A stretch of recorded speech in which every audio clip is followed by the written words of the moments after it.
Dimanche 13h, bonjour à tous et bienvenue aux informations.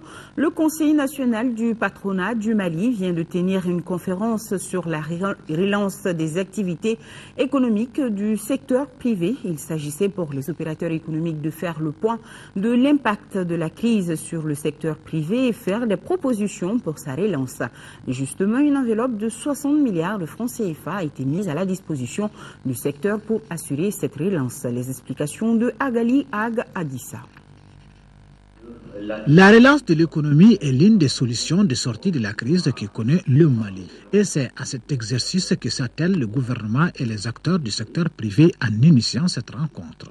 Une rencontre qui devra permettre de mieux outiller les opérateurs économiques à la conférence des amis du Mali. Le secteur privé, en particulier le patronat du Mali, a un rôle crucial à jouer dans la relance du développement et la restauration des conditions socio-économiques favorables à la stabilité sur le long terme. L'Union européenne est prête à vous écouter, à réfléchir avec vous et étudier les moyens d'appuyer cette dynamique. La consolidation de cette dynamique passe par la création d'un environnement favorable à l'investissement. Il s'agit de la sécurité des personnes et des biens, la stabilité politique, un cadre macroéconomique prévisible, la résorption des retards de paiement de la dette intérieure due aux entreprises, le retour des banques dans les régions du nord du Mali, l'indemnisation des opérateurs économiques victimes de la crise. Des besoins déjà pris en compte dans le schéma de la relance des activités du secteur privé. Un plan dont le coût est chiffré à 61 milliards de francs CFA. Ce coût repose essentiellement sur un certain nombre de mesures, au nombre desquelles on peut citer entre autres le renforcement des activités des entreprises en difficulté, le redémarrage des activités en cessation d'activité, la restauration de la situation financière des entreprises en difficulté.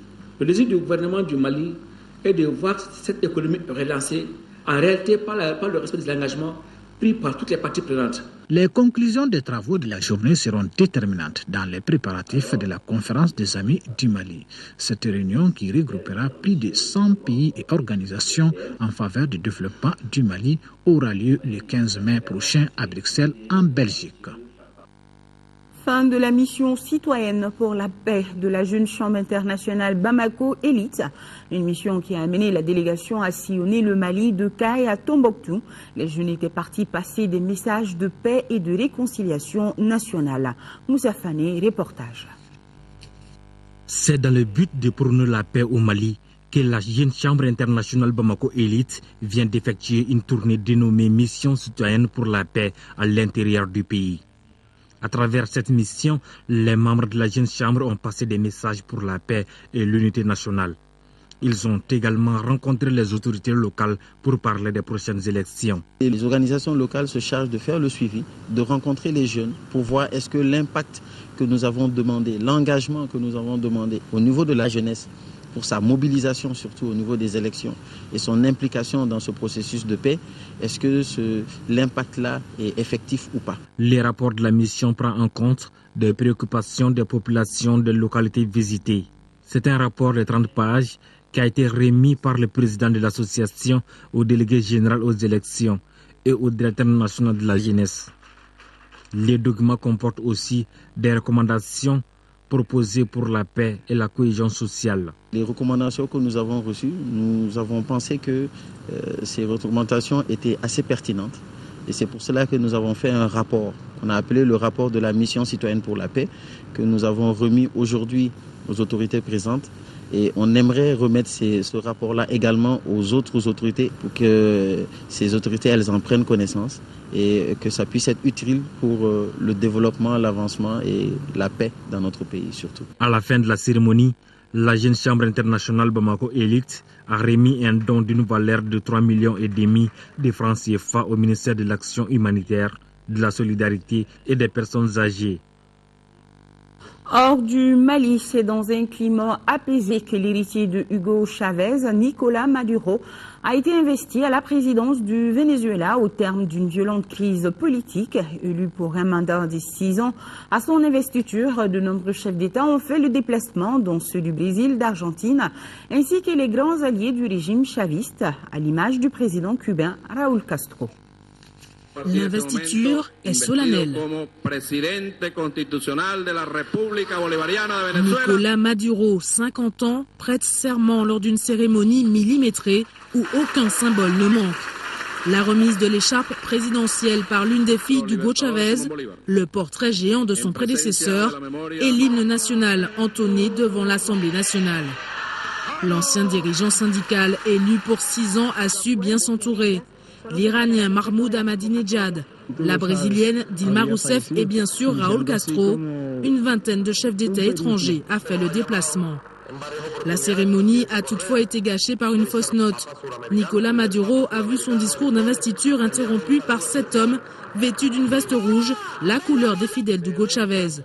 Une faille dans la sécurité retransmise en direct à la télévision, mais vite maîtrisée. Nicolás Maduro est désormais président à part entière, n'en déplaise aux supporters d'Enrique Capriles qui contestent toujours l'élection de dimanche. En République centrafricaine, 3 semaines après la prise du pouvoir par la Séléka, l'économie tourne encore au ralenti. Pire, on assiste à des scènes de pillage dans le pays. Le nouveau pouvoir peine à rétablir la sécurité. Il demande l'aide de la France. Ces jeunes centrafricains ont tenté de faire main basse sur des bobines de fils électriques appartenant à la Société nationale d'électricité. Depuis la prise de Bangui par la coalition du Séléka le 24 mars dernier, le nouveau pouvoir n'arrive pas à rétablir l'ordre dans la capitale centrafricaine. Cela fait 1 mois que la ville est soumise aux bandes qui pillent et rackettent la population. Ces violences sont souvent perpétrées par des éléments incontrôlés de l'ancienne rébellion ou d'individus qui se font passer pour eux. C'est des malfrats qui sont entrés au milieu de la Séléka, qui sont en train de faire de n'importe quoi avec le nom de Séléka. Mais ce n'est pas les Séléka qui fait ça. Nous sommes prêts à réagir. Il n'y a pas que les anciens rebelles qui se livrent à ces actions de brigandage. Des milices pro-bosisées et certains jeunes désœuvrés profitent également de l'insécurité et du chaos créés par la chute du régime.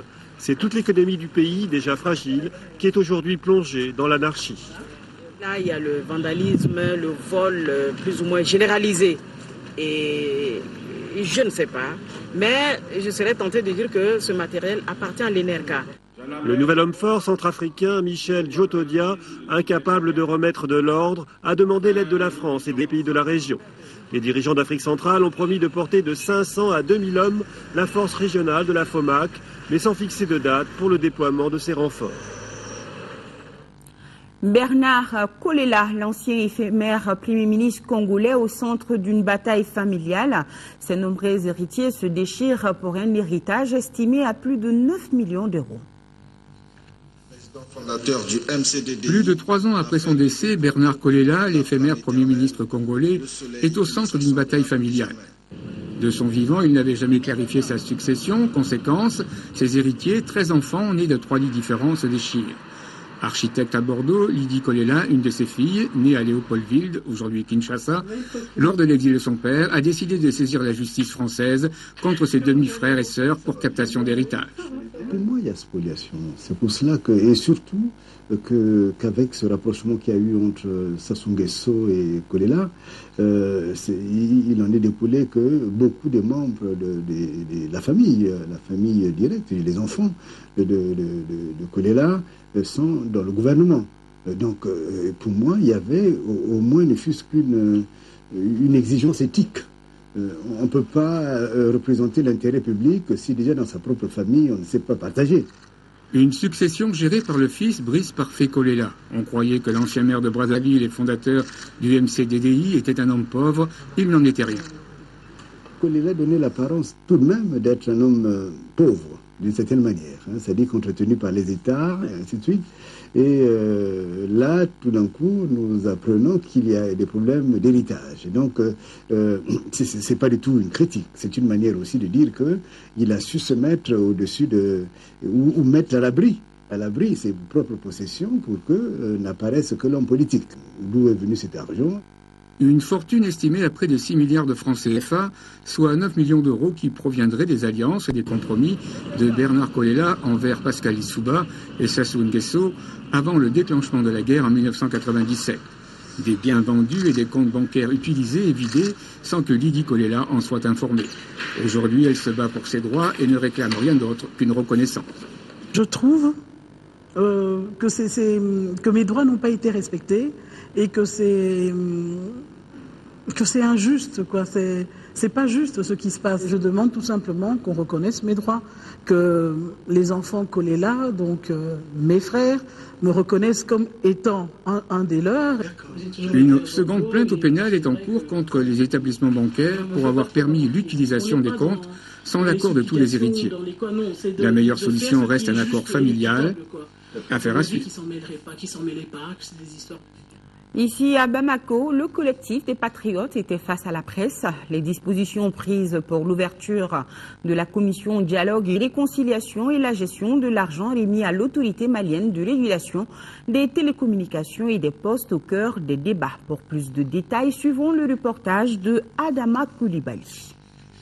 C'était une conférence en guise de sensibiliser les hommes de la presse afin de les emmener à faire une analyse objective d'abord sur la formation de la commission dialogue et réconciliation et aussi leur rappeler la décision prise par les autorités au sujet de l'argent versé à l'autorité malienne de régulation des télécommunications des postes pour les forces armées et de défense. Nous voyons qu'il y a toute une campagne médiatique orchestrée et dirigée contre la primature et notamment contre le Premier ministre Django Sissoko, qui n'a fait que demander l'ouverture d'un compte spécial au niveau du Trésor public pour loger cet argent en attendant qu'il soit mis à la disposition du ministère de la Défense et qui est le mieux placé pour pouvoir dire voici ce dont l'armée a besoin aujourd'hui. Allez, du sport, football, Ligue des Champions, 8e de finale, allez, le stade malien de Bamako, notre seul représentant de cette compétition, joue aujourd'hui dimanche à Garoua, c'est au Cameroun, contre l'équipe du Coton Sport. Ce 8e de finale, allez, est un tournant dans l'optique de la phase de poule. Avant de rallier Garoua, Siragatou Sissi a rendu visite à l'équipe des Blancs à Sotuba. Voici l'avant-dernier portail de la Ligue des Champions à franchir pour le Stade malien de Bamako. Cette compétition aboutissant à la phase de poule, le Stade malien l'a joué tout juste en 2012, éliminé par Al-Ahly d'Égypte, futur vainqueur de l'épreuve. Une année après, beaucoup d'eau a coulé sous le pont. Le Stade malien de Bamako a à cœur de saisir à nouveau cette opportunité pour les Bandits. Après avoir barré la route au Sénégalais de Casa Sport en 16e de finale, le Stade malien de Bamako veut avaler l'obstacle de Coton Sport de Garoua du Cameroun pour intégrer la phase de poule. Une grande première pour un club malien. De voir mes joueurs contents d'être sur le terrain et puis envie de montrer toutes les qualités qu'ils peuvent avoir. On peut toujours rêver, oui, mais comme nous on se prépare sérieusement, comme nous, voilà, les autres se préparent aussi. Coton Sport a battu une belle équipe au premier tour. Et je pense qu'ils doivent aussi penser dans leur tête, et les supporters de là-bas, qu'ils sont capables de passer ce deuxième tour. Voilà, c'est la meilleure équipe, l'équipe qui sera la plus intelligente, peut-être la plus forte sur 2 matchs, qui aura la chance de finir en poule. Dimanche à Garoua, dans le nord du Cameroun, c'est tout le peuple malien qui soutiendra le Stade malien de Bamako, son unique représentant en Coupe africaine encore en course. Coton Sport de Garoua, 5e du championnat camerounais, avec 11 points à 3 points du leader, a dans les jambes 10 matchs, 8 en championnat et 2 en Ligue des Champions. Le club camerounais a une jeune et riche histoire. Fondé en 1986, il a déjà son musée orné de trophées. 11 titres de champion, 5 coupes nationales et 2 médailles d'argent lors des finales perdues, respectivement en Coupe de la Confédération 2003 et en Ligue des Champions 2008. Coton Sport est une équipe qui force le respect. Il compte en son sein des joueurs expérimentés. Pierre Womelend, Nicolas Alnouidji et le Togolais Yéné Dakona, pour ne citer que ceci. Cette formation est donc une grosse pointure. Coton Sport de Garoua du Cameroun, stade malien de Bamako, c'est à 14h30 et nous allons souhaiter bonne chance aux Blancs. Le bureau de la zone de FIBA Afrique a tenu hier ici à Bamako sa réunion statutaire. Au menu, le remembrement du bureau et surtout l'élection des nouveaux présidents suite au décès de l'ancien en 2010. Koudi Sibi nous en parle. La particularité de cette réunion de la zone est qu'elle a lieu après la disparition de son président, le Sénégalais Aliou Badara Ndiagne, décédé le 22 novembre 2012 lors d'une réunion de FIBA Afrique au Caire. Le bureau a connu un autre disparu, en la personne de Abdallah Mohamed Aïdara, ancien président de la Fédération malienne de basketball et président de la commission des compétitions et du bureau de la zone. Ces disparitions ont perturbé le bon fonctionnement de l'instance sous-régionale. Il faut alors renforcer les ressources humaines pour relancer les activités au niveau de la zone. Pour le reste du mandat, il est nécessaire pour notre bureau de se doter d'une feuille de route réalisable qui peut s'inspirer du document score-cadre de FIBA Afrique, dans lequel document les grands axes de développement et de promotion du basketball sont bien dégagés. La zone 2 FIBA Afrique ne serait restée à la traîne quand on sait qu'elle regroupe des grands pays de basketball. La zone 2, je peux dire en toute sincérité et sans équivoque, c'est la zone du basket. Avec de grands pays comme le Mali, comme le Sénégal, comme la Guinée auparavant.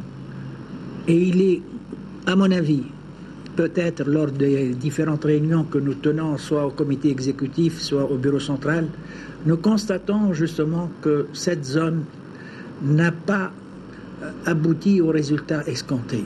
Du fait, peut-être, de certains points de gouvernance ou de certaines conditions financières, conditions psychologiques, mais de toute manière, je pense qu'avec cette réunion, nous devons faire de telle sorte que la zone 2 devienne la première zone d'Afrique. Au terme des travaux, Rokhaya Pouy, dite Aya du Sénégal, est élue présidente de la zone. Djibril Cissé du Mali est premier vice-président chargé des compétitions des jeunes. Le bureau remanié aura à cœur le défi de la relance du basketball au niveau de la zone. Fin de ce journal. Tout le plaisir a été pour moi de vous le présenter. Ce soir, 20h, Raoui Touré. Je vous souhaite une bonne journée dominicale en compagnie des programmes de votre télévision nationale. Bon appétit aussi. Visitez également notre site web www.ortm.ml. Merci de votre fidélité.